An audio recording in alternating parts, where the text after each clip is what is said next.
Welcome back. Last time we talked about Basil I and the rise of the magnificent Macedonian Dynasty, which oversaw the Byzantine Renaissance and culminated with the reign of his great-great-grandson Basil II. The extraordinary thing about a line which achieved so much, however, was the fact that in the century between the death of the first Basil and the coronation of the second, not a single member of their family came anywhere near to the founder's military ability. His son and grandson were intelligent, cultured men who concentrated on intellectual pursuits, but had at best mixed results on the battlefield. His great-grandson spent most of his time enjoying life, never setting foot anywhere near a battle, and if he ever wore armor at all, it was purely ceremonial. Ironically enough, the military triumphs which so characterized the dynasty came from outside it. The problem was an old one, and one which Basil I was intimately familiar with. After all, he had come to the throne by murdering his predecessor and knew firsthand how a weak ruler provided an irresistible temptation to powerful generals. This had in fact been a problem throughout history, and his dynasty proved no exception. Of the 7 emperors between Basil I and II, 3 of them were generals who usurped the throne, in each case marrying into the family and controlling the state during the legitimate emperor's minority. But this turned out to be a benefit in disguise, as the infusion of new blood, proven as it was on the battlefield, allowed an almost unbroken string of military victories, which expanded the borders and gave the empire enormous international prestige. The first of the usurping generals had elbowed aside Basil's grandson and reconquered most of Armenia and parts of Syria, lands that had fallen 300 years before during the first wave of Muslim conquests. In doing so, he had effectively turned the tide on Islam. The empire was now the one expanding, the armies of the Prophet retreating. His own story, however, didn't have such a successful ending. Overthrown by his sons, he was tonsured and packed off to a monastery, where he died in disgrace. With the general out of the way, the crown reverted to Basil's great-grandson Romanus II. Romanus, the father of the future Basil II, was 20 years old when he became emperor, and seemed to be destined for greatness. Tall, athletic, and immensely popular, it was hoped that he would carry Byzantine arms even farther than his predecessor. It soon became clear, however, that he was determined to spend as much time as possible enjoying himself, and leave the administration of the empire and the leadership of its armies to others. Whether or not he would have grown into the job and become emperor in fact as well as in name is an open question, as he died after a reign of only 4 years. Though short, however, it's worth remembering for 2 reasons: his wife and his generals. As a young man, he had convinced his father to let him choose his own spouse, and had picked an innkeeper's daughter named Theophano. She was, by all accounts, stunningly beautiful, completely amoral, and desperately ambitious. The marriage was a productive one. In the 7 years they were married, they had at least 3 children, a daughter named Anna, and 2 sons, Basil and Constantine. Fortunately for the empire, while Romanus enjoyed married life, hunting, throwing lavish parties, and letting Theophano run the administration, 2 of the finest generals Byzantium ever produced, Nicephorus Phocas and John Tzimiskes, led its troops into battle. Nicephorus Phocas was unquestionably the most superb fighter of his day, the greatest general certainly since Heraclius, and perhaps even since Belisarius. The empire had been trying to reconquer Crete for well over a century, and in one brilliant campaign Nicephorus stormed the island, restoring it to imperial control after 136 years of Muslim rule. This was only the beginning. The Arab ruler of Aleppo and Damascus, Saif ad-Dawla, had been raiding Byzantine territory every year for the past 20 years, and Nicephorus was determined to deal with them. In a single campaigning season, he captured over 55 walled cities and sacked the capital of Aleppo, earning the nickname White Death of the Saracens. Saif ad-Dawla, who had only escaped the battle by scattering gold coins behind him as he fled, was so badly shaken that he never troubled the empire again. It was at this point that the Emperor Romanus died. Such was his wife's reputation that she was immediately suspected of poisoning him, and with her son Basil a mere 6 years old, it became apparent that she needed a protector. The obvious answer was Nicephorus, whose star could not have been brighter. And so, despite the fact that he was utterly devoid of charm and quite ugly to boot, the 22-year-old empress married the 51-year-old general. Officially, he was regent for her 2 sons, but it soon became clear that he intended to be the sole effective ruler. The first thing the new emperor did was to reform the army. He considered it his duty to drive the Arabs back to the desert wastes they came from, and was determined to turn the military into a fighting machine capable of the task. When he was ready, he marched east, sweeping all before him. One by one, Tarsus, Cyprus, and Aleppo, all the major cities in Mesopotamia and Syria, fell until both had become provinces again. Then in the 6th year came the most spectacular victory of all. The city of Antioch was recovered. The third city of the Roman Empire, and the site of one of the 5 major patriarchates. It had fallen to the Muslims 332 years before, during the reign of Heraclius. It should have been the crowning achievement of a wildly popular emperor, and yet the man who returned to Constantinople was pelted by stones from the rooftops and refuse in the streets, and was so unpopular that he had to barricade himself into the palace. The reason for this dramatic behavior was that Nicephorus, for all his gifts, cared only for the army. His foreign policy in the west was disastrous. He invited the Russians to invade Bulgaria, replacing a weak, benign ruler with a strong, ambitious one, and then thoughtlessly insulted the ambassadors of Otto, the Western Emperor. Worse still, he was completely disinterested in civilian affairs, levying heavy taxes to pay for his military, and squandering whatever support he gained by his victories. But most damaging of all, his wife was plotting against him. Theophano had become bored and taken his nephew John Smiskes as a lover. Nicephorus had banished him, but the beautiful empress easily got him recalled, and together with the chamberlain, an extraordinary eunuch named Basil, the 3 of them had planned the unpopular emperor's murder. They didn't have to wait long. On a cold, snowy December night, John and a group of men crept into the emperor's bedroom and brutally killed him. It was a daring coup, but if Theophano had thought that she would be able to manipulate the new emperor the way she had the old one, she had badly miscalculated. John's first action once he had been crowned was to send her into exile. Her young sons Basil and Constantine, now aged 12 and 10, were allowed to stay in the palace, but few must have spared them a thought or given them much of a chance of survival. But despite the brutality of his accession to power, John's reign would be one of Byzantium's most successful. Militarily, he was at least as successful as his predecessor, picking up where Nicephorus left off. He repelled a massive Russian invasion, and then invaded Bulgaria and expelled their Russian overlord, all while being preoccupied putting down a revolt by a rival general named Bardas Phocas. The Muslims had once again started attacking imperial territory, so the next 5 years of his reigns were devoted to the east. He pacified Armenia and swept into Mesopotamia, virtually unopposed. By now it was clear that the Abbasid Caliphate of Baghdad wasn't capable of resistance, and the emperor could have taken the city with little effort. Imagine the repercussions of that. But instead he wheeled around and returned to Constantinople to deal with a religious controversy. The next year he returned to the east, conquering Palestine, Syria, and Lebanon, as well as all the major coastal cities except Tripoli. By that time his health was in serious decline, and when he returned to Constantinople, he died of poison or disease at age 51. With the death of the great general, Constantinople was thrown into chaos. Basil was 18 and technically old enough to rule, but by this time generals expected to become emperor. After all, the ancient tradition was to be acclaimed by the army and lifted up on their shields. What was the will of the palace compared to that?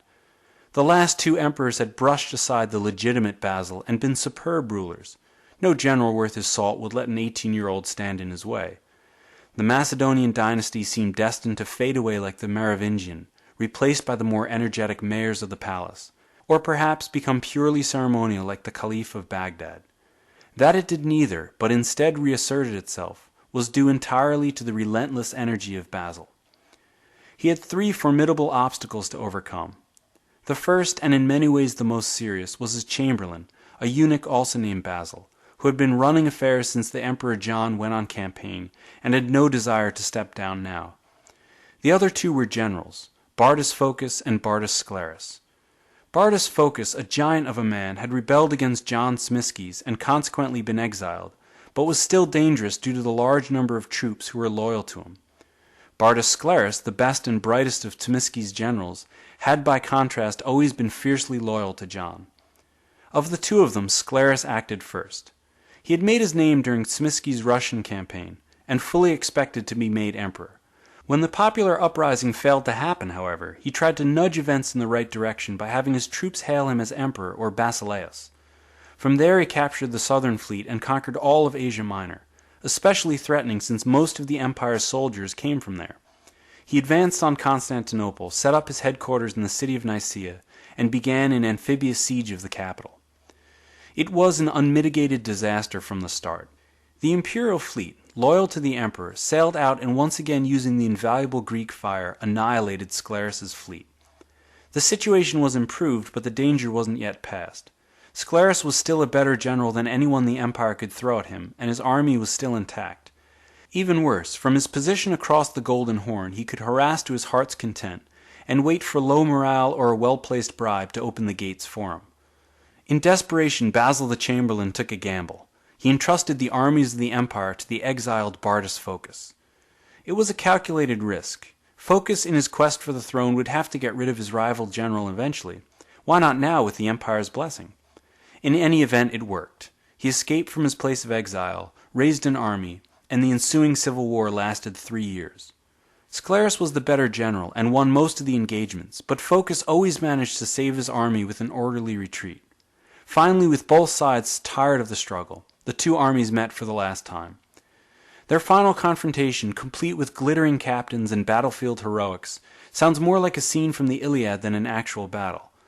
Phocas, once again seeing the tide turn against him, offered to fight his rival in single combat to decide the war.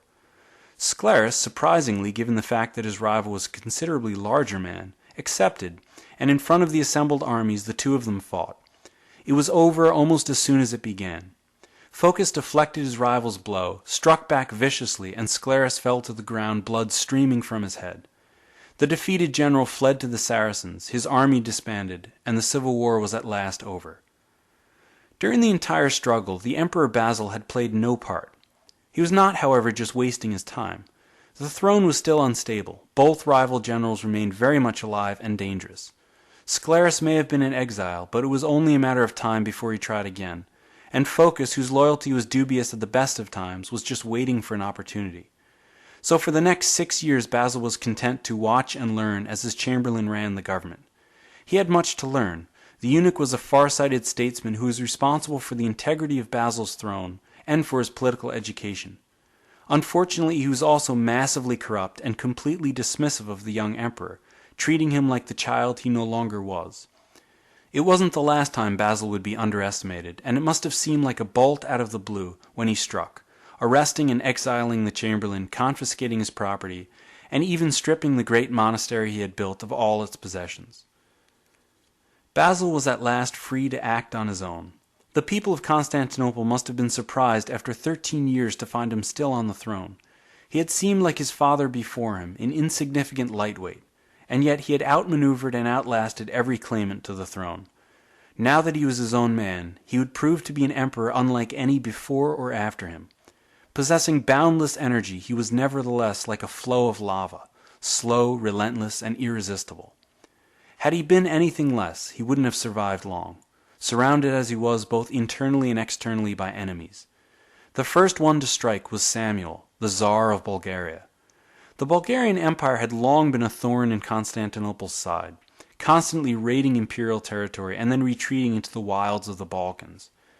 Now, seeing Byzantium's greatest generals fighting each other, Samuel struck, invading Thrace and selling the population of its major city into slavery. Then, to add insult to injury, he took the city's holiest relic, the bones of its major saint, and carted them off to Bulgaria to be installed in his capital's cathedral. Such an insult had to be avenged. Basil assembled his army and invaded Bulgaria, marching through a narrow mountain pass called Trajan's Gate. He was only 28 years old and had never commanded an army before, but he seemed to have boundless self-confidence. Unfortunately, his army didn't share his conviction. The summer was unbearably hot, and Samuel cheerfully kept up a continual harassment without ever offering them a pitched battle. No wonder that after only 3 weeks they had had enough. Returning through Trajan's Gate, the wily Tsar struck, setting up an ambush which Basil walked straight into, nearly wiping out the Byzantine army. Deeply humiliated, Basil limped back to Constantinople, where, in what must have seemed like a hollow act of bravado, he swore revenge.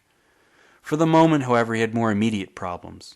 Bardas Sclerus, still in exile in Baghdad, became convinced that the time was right to make another bid for the throne. The Caliph, always ready to sow chaos in a neighboring kingdom, armed him with men and money and sent him on his way. When he reached Asia Minor, Sclerus found the nobility on the verge of revolt. To them, Basil had always been an unacceptable choice for emperor. They preferred one of their own, especially a general who had proved himself more capable than the disastrous Basil. Confident of victory, he advanced on Constantinople, where once again Bardas Phocas was sent out to stop him. This time, however, both men agreed to combine their forces and overthrow Basil. The only issue that remained unresolved was to decide which general would become emperor. Unfortunately for Sclerus, the nobility made it clear that they preferred Phocas, and he for his part shrewdly offered to split the empire with his rival. Sclerus accepted and was promptly arrested and thrown into prison as Phocas moved to claim the crown. Each day of his march through Asia Minor brought him more support. What chance did a weak, inexperienced emperor have against the empire's most competent general? None, it seemed, but Basil remained completely confident, even as his enemies set up camp across the Golden Horn in sight of the city walls. He had only a meager force of his own, certainly nothing in the face of Phocas's numbers, so he had to look for allies abroad. The answer came in the form of Vladimir, the Prince of Kiev. Compared to the Greeks, the Scandinavian Rus were fearsome giants, Vikings wielding huge double axes and famous for their berserker rages. The prince, as it turned out, wanted a Byzantine bride, and Basil, knowing an opportunity when he saw one, promised the hand of his sister in return for 6,000 soldiers and Vladimir's conversion to orthodoxy. His sister Anna may be forgiven for being unwilling. Her future husband already had 4 wives and 800 concubines, and was notorious for his philandering. But Basil was insistent, and she dutifully went. The prince accepted, and the moment the soldiers called Varangians arrived, Basil slipped across the water at nightfall and attacked at first light. The rebels were taken completely by surprise. While the imperial navy sprayed Greek fire on those unlucky enough to be by the shore, the Varangians butchered everyone else. Phocas himself wasn't there. He was at Nicaea with his reserves, and his mood could hardly have been made better by Basil's subsequent actions. The emperor was not in a forgiving mood. Leaving the rebels no doubt as to what their fate would be if they continued to resist, he hung, crucified, and impaled their captive officers. Phocas's reputation was dented, but he wasn't beaten yet. The emperor still hadn't faced him on a level playing field, and he was confident of his odds. A few months later he was ready, and the two armies faced each other on even ground. Basil's initial charge almost broke the rebels, but Phocas somehow regrouped his men. The emperor rode back and forth along his lines, holding a portrait of the Virgin Mary in one hand and his sword in the other, shouting encouragement to his men. Phocas, seeing the battle turning against him, once again challenged his opponent to single combat. Basil was a conspicuous target, and both armies watched in amazement as Phocas mounted his horse and charged. If Basil felt any fear as the massive general bore down on him, he didn't show it, and in any event it hardly mattered. With both armies watching, Phocas collapsed, crumpled from his horse, and died of a stroke before ever reaching the emperor. There could hardly have been a clearer sign of divine judgment. The rebels fled in panic and were mercilessly cut down. The Scandinavians had so impressed Basil that he decided to use them as his personal bodyguard, and he organized them into what would become the famous Varangian Guard. They would faithfully serve the empire for the next 300 years and become legendary both for their fierce battle axes and their loyalty to the throne, though not necessarily the occupant. The most famous member was undoubtedly Harald Hardrada, last of the Vikings and brother of Saint Olaf, who after getting rich in Byzantine service returned home, became king of Norway, and invaded England, dying at the hands of Harold, the last Saxon king, at the Battle of Stamford Bridge in 1066. One final act was left to play. With her husband dead, Phocas's wife released Bardas Sclerus to raise an army and continue the rebellion. But Sclerus was no longer the man he had been. Almost completely blind, he was too old, and he knew it. After a few months of token resistance, he came to terms with an uncharacteristically generous Basil, and retired to an imperial estate. He was 31 years old, and had been on the throne for 29 of them, but had remarkably little to show it.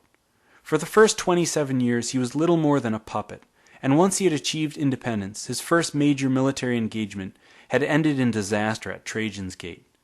Even the heavens seemed to be against him. A massive earthquake had destroyed numerous churches in the city, and even split the central dome of the Hagia Sophia. But Basil was not a man to be concerned with such things. He still possessed his boundless self-confidence, and recent events hadn't blunted his desire to avenge Trajan's Gate. He had hardly settled the civil war before he had set off for Bulgaria. His first stop was Thessalonica, where he tracked down a monk who had been present at his baptism, and got his blessing, along with a promise to pray for him every night for the duration of the campaign. It was an impressive offer, especially since the campaign would last for over 3 decades. But Basil, confident of divine favor, entered Bulgaria. The Tsar Samuel was not unduly concerned. He had met and defeated Basil before, and if things happened to go badly, he could always retreat with his army into the inhospitable fastness of the mountains. But Basil was not like other men, and the army he made was not like any other army. Trajan's gait had taught him well, and he would never walk into an ambush again. For him, discipline and order were the keys to success. There were to be no individual heroics, no gallant daring charges, no gambles or attacks until victory was certain. There were instead endless drills and inspections, and a methodical advance, winter or summer, snow or rain, equally impervious to cold or heat. The army was to be an extension of Basil himself, like a flow of molten lava, slow, relentless, and absolutely irresistible. The price of this type of conquest was that it was incredibly slow, and Samuel knew that though he couldn't stand up to the imperial army in the field, the empire was a large place. He simply had to hide in the mountains until events called the emperor away. Then he would descend on the Byzantines and annihilate whichever poor general Basil left in charge. It wasn't a bad strategy, and he got his chance in the 4th year of the war. The Fatimid Caliphate had invaded Syria and attacked Antioch. By the time Basil got word, the great city was close to surrender, and realizing the desperateness of the situation, the emperor immediately left for the east. For someone renowned for his glacial pace, he moved with blinding speed. His army numbered 40,000 and had to travel 600 miles, a journey of at least 3 months. Knowing that every moment could prove decisive, he came up with a novel solution. He mounted his entire army, giving each man 2 mules, one to ride and one to carry their equipment. Riding at breakneck speed, not waiting for stragglers, he reached the walls of Antioch in 16 days. The Fatimid army, taken completely by surprise and caught between the walls of the city and the relieving forces, were cut to pieces. Basil paused long enough to replace the governor of Antioch, telling him to keep the Arabs in check by demonstrating his strength in yearly raids, and then left for Constantinople. His victorious army could not fail to impress, and the local Anatolian aristocracy, anxious to prove their loyalty, wined and dined him, throwing lavish parties on a scale he could hardly have matched. For the soldier emperor who ate with his troops, changed his clothes sparingly, and hated empty ceremony, this was the worst possible thing they could have done. The aristocracy had been a thorn in the imperial side for a long time, and the recent civil war had driven home the point that they had become overpowerful. It was a thoughtful emperor who arrived in Constantinople, and he acted with his usual deliberateness. He abolished the traditional patrician land privileges, reducing many rich families to poverty, and giving the peasants of Asia Minor, the backbone of the army, access once again to their ancestral lands. With one fell swoop, he had broken aristocratic power and provided the empire with a wealth of recruits. Meanwhile, his absence in Bulgaria allowed Samuel to regain the offensive. The Tsar invaded Greece, raiding as far south as Corinth, and then turned and conquered much of modern Albania and Bosnia. Basil, faced with an expanded war, once again induced a foreign power to do his work for him. He invited Venice to invade the Dalmatian coast in the name of the empire, solving 2 problems at once. The Byzantine cities were protected, and Samuel was faced with a 2-front war. The Venetians, eager to use the vast forests to provide much-needed wood for their navy, invaded Dalmatia and held it for the empire. Basil set to work again, slowly and methodically conquering Bulgaria, when yet another Fatimid invasion of Syria recalled him to the east. Hurrying with his customary speed, and one suspects seriously annoyed, he smashed the Muslim army so effectively that they hastily arranged for a 10-year peace. With his borders at last secure, he returned to Constantinople to prepare for the final push into Bulgaria. He was greeted in the capital by a unique envoy, a party of senior officials of the Western Emperor Otto III, the Holy Roman Emperor, who was born of a Greek mother and had dreams of reuniting the 2 halves of the Roman Empire. He had sent for a royal bride. Basil couldn't pass up an opportunity this good, and he sent his niece Zoe. Had the marriage taken place, then the throne of Byzantium would perhaps have fallen to her on Basil's death. The East and West would be reunited, and subsequent history would have been much different. Unfortunately, however, when Zoe arrived at the imperial court, It was to find Otto III dead and the entire court in mourning. Regardless, for Basil it was yet another diplomatic coup, and he set off for Bulgaria in a buoyant mood. Samuel was by now fighting a guerrilla war that seemed increasingly useless against an imperial army that could move through the mountains as fast as he could, and seemed to shrug off bad weather and harassing attacks alike. In 4 years Basil had conquered the eastern half of the Balkan Peninsula, and Samuel had now to worry about internal dissent as the Byzantines took more and more of his territory. Even after all this time, Basil felt no inclination to increase his pace or change his tactics. He was a patient man, and he was not about to deviate from what had brought him such success. It wasn't until the 25th year of the war that the decisive battle was fought. Samuel, desperate now, staked everything on one final battle in a narrow ravine called Symbolongus. He filled the valley, blocking Basil's progress, waiting for the emperor's advance. Like the Battle of Thermopylae over 1,000 years before, Basil found a small path around the Bulgarian lines. He slipped a company of men along the path, then attacked from both sides. It was a rout from the beginning. In the chaos, Samuel was able to escape, but virtually no one else would follow him.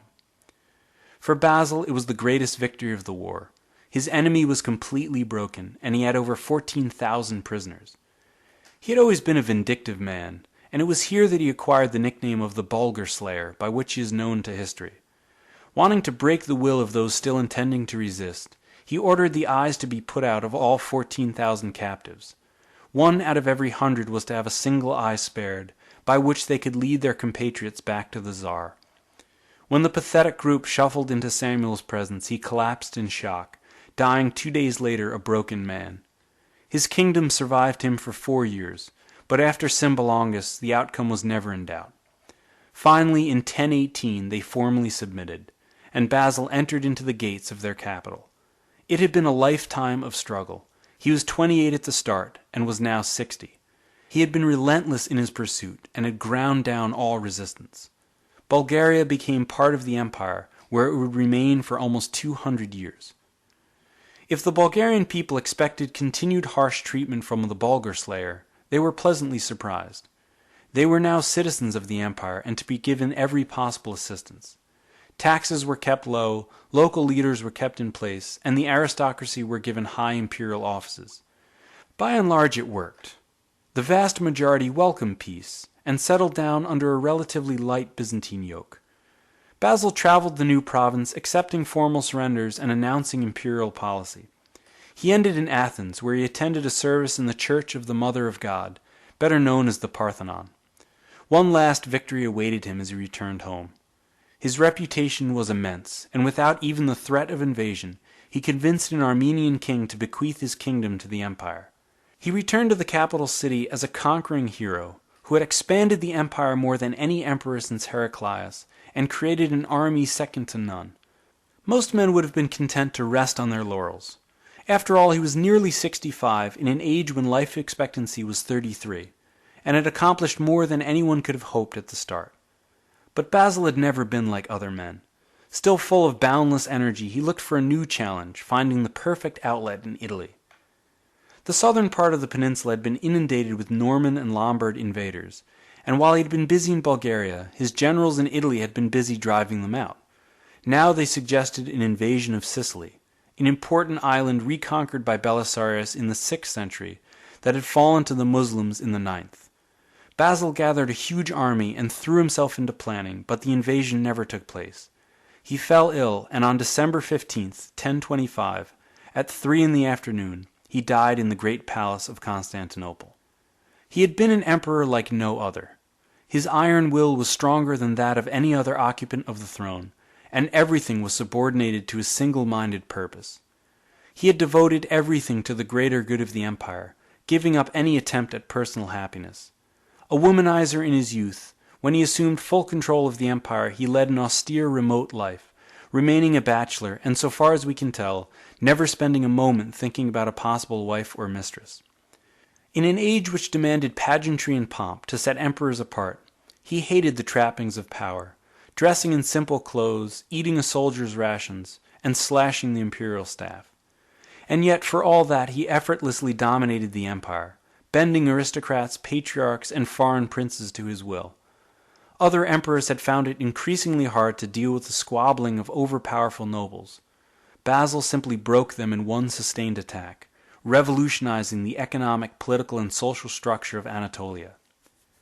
He lacked any hint of glamour or charisma. There was no trace of the heroic about him. And yet, by force of will alone, he became a brilliant general, earning the trust, if not the love, of his soldiers. In fact, love seems never to have concerned him at all. There is no record of lovers, favorites, or even friends, only the single-minded pursuit of efficiency in service of the empire. He was one of the empire's greatest emperors, but surely also one of the loneliest.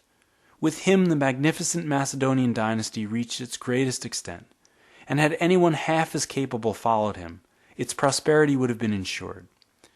But he left no children or heirs. Just his worthless brother and his successors squandered the inheritance, neglecting the army and managing, in only 46 years, to engineer such a disastrous defeat that the empire never recovered. Looking back, it seemed as if an age had ended with his death.